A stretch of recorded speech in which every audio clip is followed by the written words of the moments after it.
ಎಲ್ಲರಿಗೂ ನಮಸ್ಕಾರ ಸ್ನೇಹಿತರೆ. ರಾಜ್ಯ ಸರ್ಕಾರವು ಮಹತ್ವದ ಕರ್ನಾಟಕ ಗ್ರಾಮ ಸ್ವರಾಜ್ ಪಂಚಾಯತ್ ರಾಜ್ ವಿಧೇಯಕ 2025 ಮಂಡಿಸಿದ್ದು, ಈ ಮೂಲಕ ಗ್ರಾಮೀಣ ಭಾಗದ ಅನಧಿಕೃತ ಆಸ್ತಿಗಳಿಂದ ತೆರಿಗೆ ಅಥವಾ ದಂಡ ವಸೂಲಿ ಹಾಗೂ ಆ ಸ್ವತ್ತುಗಳನ್ನು ಈ ಖಾತಾ ವ್ಯವಸ್ಥೆಯಡಿ ತರಲಿದೆ. ಇನ್ಮುಂದೆ ರಾಜ್ಯದ ಎಲ್ಲ ಗ್ರಾಮ ಪಂಚಾಯಿತಿ ವ್ಯಾಪ್ತಿಗೆ ಬರುವ ಎಲ್ಲ ಹಳ್ಳಿಗಳಲ್ಲಿ ಹೊಸದಾಗಿ ಫ್ಲಾಟ್ ಅಥವಾ ಹೊಸ ಜಾಗ ಹಾಗೂ ಖರೀದಿ ಮಾಡಿದರೆ ಎಲ್ಲರಿಗೂ ಕೂಡ ಈ ಖಾತಾ ನೀಡಲು ರಾಜ್ಯ ಸಚಿವ ಸಂಪುಟ ಸಭೆ ಒಪ್ಪಿಗೆ ಸೂಚಿಸಿದೆ. ಈ ಹೊಸ ನಿರ್ಧಾರದಿಂದಾಗಿ ಹಳ್ಳಿಗಳಲ್ಲಿರುವ ಮನೆ ಅಥವಾ ಫ್ಲಾಟ್ ಅಥವಾ ಖಾಲಿ ಜಾಗಕ್ಕೆ ಇಡೀ ದೇಶದ ಯಾವ ಬ್ಯಾಂಕ್ನಿಂದಲೂ ಕೂಡ ಮನೆಗಾಗಿ ಸಾಲ ಸೌಲಭ್ಯ ಪಡೆದುಕೊಳ್ಳಬಹುದು ಹಾಗೂ ನೀವು ಹೊಂದಿರುವ ಆಸ್ತಿಯನ್ನು ಶಾಶ್ವತ ಮಾಲೀಕತ್ವ ಹೊಂದುತ್ತೀರಿ. ಜೊತೆಗೆ ಮನೆ ನಿರ್ಮಿಸಲು ಸಾಲ ಸೌಲಭ್ಯ ಅಥವಾ ಮನೆ ಮೇಲೆ ಸಾಲ ಅಥವಾ ಫ್ಲಾಟ್ನಲ್ಲಿ ಹೊಸ ಮನೆ ನಿರ್ಮಾಣಕ್ಕಾಗಿ ಕಡಿಮೆ ಬಡ್ಡಿ ದರದಲ್ಲಿ ಬ್ಯಾಂಕ್ಗಳಲ್ಲಿ ಸಾಲ ಸೌಲಭ್ಯ ಸೇರಿದಂತೆ ನಿಮ್ಮ ಆಸ್ತಿಯ ಶಾಶ್ವತ ಮಾಲೀಕತ್ವ ಹೊಂದುವ ಮೂಲಕ ಯಾರೂ ಕೂಡ ನಿಮ್ಮ ಆಸ್ತಿಗೆ ತೊಂದರೆ ಉಂಟು ಮಾಡುವಂತಿಲ್ಲ. ಸರಳವಾಗಿ ಹೇಳಬೇಕಾದ್ರೆ ಎನ್ಎ ಮಾಡಿಸಿ ನಗರಾಭಿವೃದ್ಧಿ ಪ್ರಾಧಿಕಾರದಿಂದ ಮಾನ್ಯತೆ ಪಡೆದಂತೆ ನಿಮ್ಮ ಆಸ್ತಿಯಾಗಲಿದೆ. ಅಂದರೆ ಗ್ರಾಮ ವ್ಯಾಪ್ತಿಗೆ ಸೇರಲಿವೆ. ಬನ್ನಿ, ಈ ಬಗ್ಗೆ ಕಂಪ್ಲೀಟ್ ಆಗಿ ತಿಳಿದುಕೊಳ್ಳಲು ವಿಡಿಯೋವನ್ನು ಎಲ್ಲಿಯೂ ಕೂಡ ಸ್ಕಿಪ್ ಮಾಡದೆ ಕೊನೆವರೆಗೂ ನೋಡಿ. ಕರ್ನಾಟಕ ರಾಜ್ಯ ಸರ್ಕಾರ ಈ ರೀತಿ ಮಾಡಿರುವುದು ಇದು ಒಳ್ಳೆಯ ಕೆಲಸ ಎನ್ನುವ ನಿಮ್ಮ ಅಭಿಪ್ರಾಯವಾಗಿದ್ದರೆ ತಪ್ಪದೆ ವಿಡಿಯೋವನ್ನು ಈಗಲೇ ಲೈಕ್ ಮಾಡಿ. ನಗರಾಭಿವೃದ್ಧಿ ಹಾಗೂ ಪೌರಾಡಳಿತ ಇಲಾಖೆ ವ್ಯಾಪ್ತಿಯ ಆಸ್ತಿಗಳು ನಕ್ಷೆ ಮಂಜೂರಾತಿ ಪಡೆಯದೆ ಕಂದಾಯ ನಿವೇಶನ ಹಾಗೂ ಅಕ್ರಮವಾಗಿ ನಿರ್ಮಿಸಲಾದ ಕಟ್ಟಡಗಳನ್ನು ಈ ಖಾತಾ ಅಡಿ ತರಲಾಗಿದೆ. ಅದೇ ಮಾದರಿಯಲ್ಲಿ ಇದೀಗ ಗ್ರಾಮೀಣಾಭಿವೃದ್ಧಿ ಮತ್ತು ಪಂಚಾಯತ್ ರಾಜ್ ಇಲಾಖೆ ವ್ಯಾಪ್ತಿಯಲ್ಲಿನ ಆಸ್ತಿಗಳನ್ನು ಈ ಖಾತಾ ನೀಡಿ ತೆರಿಗೆ ವ್ಯಾಪ್ತಿಗೆ ತರುವುದಕ್ಕಾಗಿ ವಿಧೇಯಕದಲ್ಲಿ 199B ಮತ್ತು 199Cಗೆ ತಿದ್ದುಪಡಿ ತರಲಾಗಿದೆ. ಸರ್ಕಾರಿ ಅರಣ್ಯ ಭೂಮಿ, ಸರ್ಕಾರಿ ಒಡೆತನದ ಅಥವಾ ನಿಯಂತ್ರಣ, ಸರ್ಕಾರಿ ಸಂಸ್ಥೆಗಳಿಗೆ ಸೇರಿದ ಭೂಮಿಯನ್ನು ಹೊರತುಪಡಿಸಿದ ಆಸ್ತಿಗಳಿಗೆ ತಾತ್ಕಾಲಿಕ ಖಾತಾ ನೀಡಲಾಗುವುದು.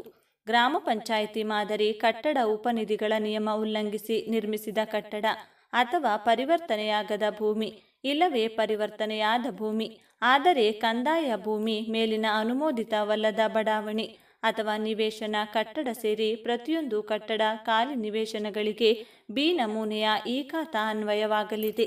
ತಿದ್ದುಪಡಿ ತಂದು ಅನಧಿಕೃತ ಕಟ್ಟಡ ಮತ್ತು ಪರಿವರ್ತನೆಯಾಗದಿರುವ ಭೂಮಿ ಅಥವಾ ಪರಿವರ್ತನೆಯಾದ ಭೂಮಿಗಳಿಗೆ ತೆರಿಗೆ ವಿಧಿಸುವುದಕ್ಕೆ ಅವಕಾಶ ಕಲ್ಪಿಸಲಾಗುತ್ತಿದೆ. ಆ ಸ್ವತ್ತುಗಳು ಮೊದಲ ವರ್ಷದ ತೆರಿಗೆ 2 ಪಟ್ಟು ಪಾವತಿಸಬೇಕಿದೆ. ನಂತರ ವಾರ್ಷಿಕ ತೆರಿಗೆಯನ್ನು ಪಾವತಿಸುವಂತೆ ಸೂಚಿಸಲಾಗುತ್ತಿದೆ. ಹಾಗೆಯೇ ಅಧಿಸೂಚನೆ ಪ್ರಕಟಣೆಗೊಂಡ 2 ವರ್ಷಗಳಲ್ಲಿ ಅನಧಿಕೃತ ಆಸ್ತಿಗಳನ್ನು ತೆರಿಗೆ ಪಾವತಿ ವ್ಯವಸ್ಥೆಯೊಳಗೆ ತರುವಂತಾಗಬೇಕು ಎಂದು ವಿಧೇಯಕದಲ್ಲಿ ಉಲ್ಲೇಖಿಸಲಾಗಿದೆ. ನೀವು ಕೂಡ ಗ್ರಾಮೀಣ ಪ್ರದೇಶಕ್ಕೆ ಅಥವಾ ಹಳ್ಳಿಗೆ ಅಂಟಿಕೊಂಡು ಅಕ್ಕಪಕ್ಕದಲ್ಲಿರುವ ಜಮೀನುಗಳಲ್ಲಿ ಹೊಸದಾಗಿ ಫ್ಲಾಟ್ ಹಾಕಿರುತ್ತಾರೆ. ಅಂತಹ ಜಮೀನುಗಳಲ್ಲಿ ಹಾಕಿರುವ ಫ್ಲಾಟನ್ನು ಅನೇಕ ಜನರು ಖರೀದಿ ಮಾಡಿದ್ದು, ಸಾಕಷ್ಟು ಜನ ಮನೆಗಳನ್ನು ಕೂಡ ನಿರ್ಮಾಣ ಮಾಡಿಕೊಂಡಿರುತ್ತಾರೆ. ಅಂಥವರಿಗೆ ಮತ್ತು ಅಲ್ಲಿ ಖಾಲಿ ಜಾಗ ಅಥವಾ ಫ್ಲಾಟ್ ಖರೀದಿ ಮಾಡಿದವರಿಗೆ ಇನ್ಮುಂದೆ ಈ ಖಾತಾ ವಿತರಿಸಲು ಆಯಾ ಗ್ರಾಮಕ್ಕೆ ಒಳಪಟ್ಟಿರುವ ಗ್ರಾಮ ಪಂಚಾಯಿತಿಯಲ್ಲಿ ಈ ಖಾತಾ ನೋಂದಣಿ ಮಾಡಿಕೊಳ್ಳಲಿದ್ದಾರೆ. ಇದರಿಂದ ಈಗಾಗಲೇ ಮನೆ ಇದ್ದರೆ ಮನೆ ಮೇಲೆ ಬ್ಯಾಂಕ್ಗಳಲ್ಲಿ ಹೊಸದಾಗಿ ಸಾಲ ಸೌಲಭ್ಯ ಪಡೆದುಕೊಳ್ಳಬಹುದು. ಅಥವಾ ಖಾಲಿ ಜಾಗ ಅಥವಾ ಫ್ಲಾಟ್ ಇದ್ದರೆ ಯಾವುದೇ ಬ್ಯಾಂಕ್ಗಳಲ್ಲಿ ಮನೆ ನಿರ್ಮಾಣಕ್ಕಾಗಿ ಸಾಲ ಸೌಲಭ್ಯವನ್ನು ಪಡೆದುಕೊಳ್ಳಬಹುದು. ರಾಜ್ಯ ಸಚಿವ ಸಂಪುಟ ಸಭೆಯು ಈಗಾಗಲೇ ಒಪ್ಪಿಗೆಯನ್ನು ಸೂಚಿಸಲಾಗಿದ್ದು, ನಿಮ್ಮ ಗ್ರಾಮವು ಅಥವಾ ನಿಮ್ಮ ನಗರ ಪ್ರದೇಶವು ಅಂದರೆ ಪಟ್ಟಣದವರಾಗಿದ್ದರೆ ಅಂದರೆ ನಗರ ಪ್ರದೇಶಕ್ಕೆ ಸೇರಿದವರಾಗಿದ್ದರೆ ನಿಮ್ಮ ಮಹಾನಗರ ಪಾಲಿಕೆ ಅಥವಾ ಪುರಸಭೆಗಳಿಗೆ ಭೇಟಿ ನೀಡಿ ನಿಮ್ಮ ಅನಧಿಕೃತವಾಗಿರುವ ನಿಮ್ಮ ಜಾಗ ಅಥವಾ ಫ್ಲಾಟನ್ನು ಈ ಖಾತಾ ವ್ಯಾಪ್ತಿಗೆ ಸೇರ್ಪಡೆ ಮಾಡಿ ಬಿ ಖಾತಾವನ್ನು ಮಾಡಿಸಿಕೊಳ್ಳಿ. ಹಾಗೂ ಅದೇ ರೀತಿಯಾಗಿ ನೀವು ಕೂಡ ಹಳ್ಳಿಯವರಾಗಿದ್ದರೆ ಅಂದರೆ ಗ್ರಾಮೀಣ ಪ್ರದೇಶದವರಾಗಿದ್ದರೆ ಕೃಷಿ ಜಮೀನುಗಳಲ್ಲಿ ಹೊಸದಾಗಿ ಖರೀದಿ ಮಾಡಿದವರಾಗಿದ್ದರೆ ನಿಮ್ಮ ಗ್ರಾಮ ಪಂಚಾಯಿತಿಯಲ್ಲಿ ಬಿ ಖಾತಾ ಮಾಡಿಕೊಳ್ಳಲು ಸರ್ಕಾರವು ಆದೇಶ ನೀಡಲಾಗಿದ್ದು, ಅಂದರೆ ಈ ಸ್ವತ್ತು ತಂತ್ರಾಂಶ ಅಥವಾ ಈ ಖಾತಾ ತಂತ್ರಾಂಶದಲ್ಲಿ ನೋಂದಣಿ ಮಾಡಿಕೊಳ್ಳಲು ಮಹತ್ವದ ನಿರ್ಧಾರವನ್ನು ತೆಗೆದುಕೊಳ್ಳಲಾಗಿದ್ದು ಅರ್ಜಿಗಳನ್ನು ಸ್ವೀಕರಿಸಲಾಗುತ್ತಿದೆ. ಮತ್ತು ಅದೇ ಗ್ರಾಮಕ್ಕೆ ಅಂಟಿಕೊಂಡಿರುವ ಅಕ್ಕಪಕ್ಕದ ಜಮೀನುಗಳಲ್ಲಿ ಮನೆ ನಿರ್ಮಿಸಿದ್ದರೂ ಕೂಡ ಗ್ರಾಮ ಪಂಚಾಯಿತಿಯವರು ಟ್ಯಾಕ್ಸ್ ವಸೂಲಿ ಅಥವಾ ನಜೂಲಿ ವಸೂಲಿಗಾಗಿ ಬಂದಾಗ ರಸೀದಿಯ ಮೇಲೆ ಇದು ಕರ ವಸೂಲಿಗಾಗಿ ಮಾತ್ರ ಎಂದು ಬರೆದಿರುತ್ತದೆ. ಅಂದರೆ ಶಾಶ್ವತವಾಗಿ ಆಸ್ತಿಯ ಹಕ್ಕನ್ನು ನಿಮಗೆ ನೀಡಿರುವುದಿಲ್ಲ ಎಂದು ರಸೀದಿಯ ಮೇಲಿರುತ್ತದೆ. ಇಂಥದ್ದನ್ನೆಲ್ಲ ತಪ್ಪಿಸಿ ಶಾಶ್ವತ ಆಸ್ತಿಯ ಹಕ್ಕನ್ನು ನಿಮಗೆ ದೊರೆಯುವಂತಾಗಲು ಈ ಖಾತಾದಲ್ಲಿ ನೋಂದಾಯಿಸಿಕೊಳ್ಳಲು ಸರ್ಕಾರವು ಸುವರ್ಣ ಅವಕಾಶ ನೀಡಲಾಗಿದೆ. ಈಗಲೇ ನೀವು ಕೂಡ ಹಳ್ಳಿಯಲ್ಲಿ ಪ್ಲಾಟ್ ಅಥವಾ ಮನೆ ಇದ್ದರೆ ಈ ಖಾತಾ ಮಾಡಿಸಿ ಪ್ರಾಪರ್ಟಿ ಐಡಿಯನ್ನು ಪಡೆದುಕೊಂಡು ಬಿ ಖಾತಾ ಪಡೆಯಿರಿ.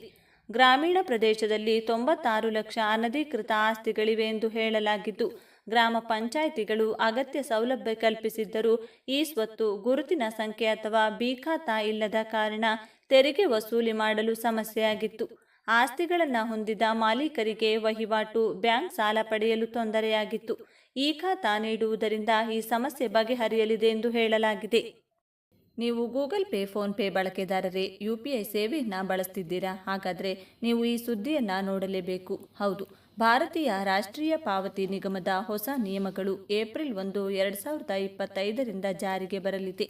ಹಾಗಿದ್ರೆ ಏನೆಲ್ಲ ಬದಲಾವಣೆಗಳು UPI ಸೇವೆಯಲ್ಲಿ ಆಗುತ್ತವೆ ಎಂಬ ಹೆಚ್ಚಿನ ಮಾಹಿತಿಯನ್ನು ನಾವು ಈ ವಿಡಿಯೋದಲ್ಲಿ ತಿಳಿಯೋಣ ಬನ್ನಿ. ಹಾಗೆ ವಿಡಿಯೋಗೆ ಒಂದು ಲೈಕ್ ಮಾಡಿ, ವಿಡಿಯೋ ಸ್ಕಿಪ್ ಮಾಡದೆ ಕೊನೆ ತನಕ ನೋಡಿ. ಈ ಹೊಸ ನಿಯಮವು ಗೂಗಲ್ ಪೇ ಮತ್ತು ಫೋನ್ಪೇ ಬಳಕೆದಾರರ ಮೇಲೆ ನೇರವಾಗಿ ಪರಿಣಾಮ ಬೀರಲಿದೆ.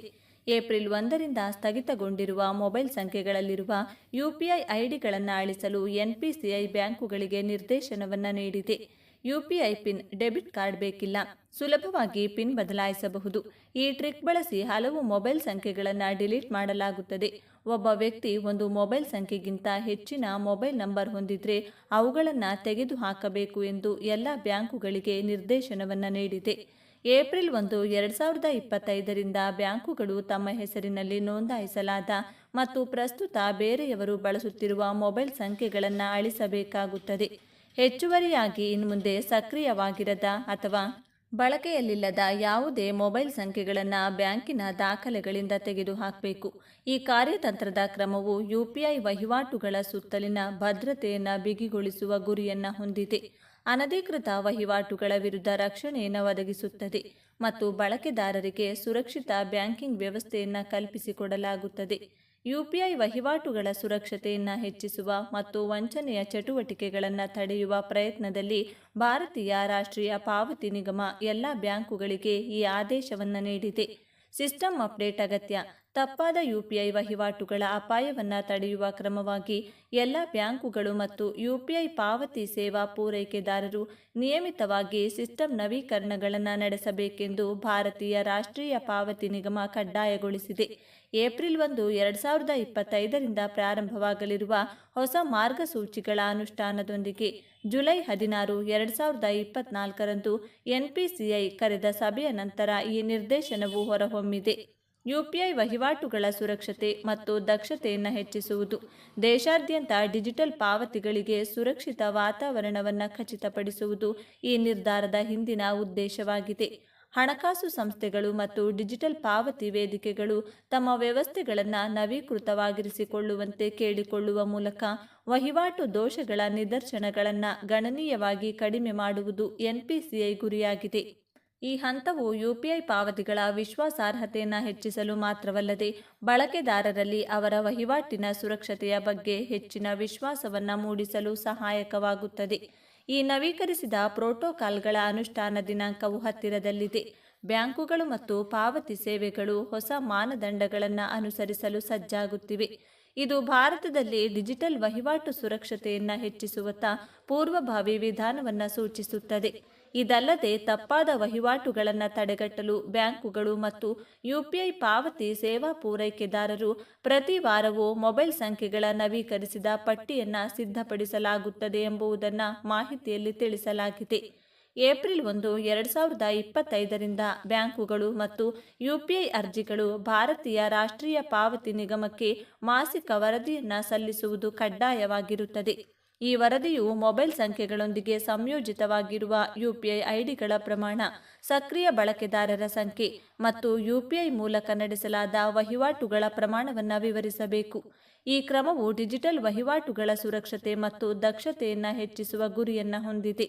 ಬಳಕೆದಾರರಿಗೆ ಸುರಕ್ಷಿತವನ್ನು ಕಲ್ಪಿಸಿಕೊಡುತ್ತದೆ.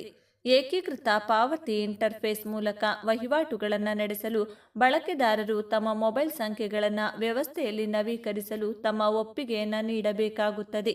ಈ ಅನುಮೋದನೆ ಪ್ರಕ್ರಿಯೆಯು UPI ಅಪ್ಲಿಕೇಶನ್ ಮೂಲಕ ಪ್ರತ್ಯೇಕವಾಗಿ ಸುಗಮಗೊಳ್ಳುತ್ತದೆ.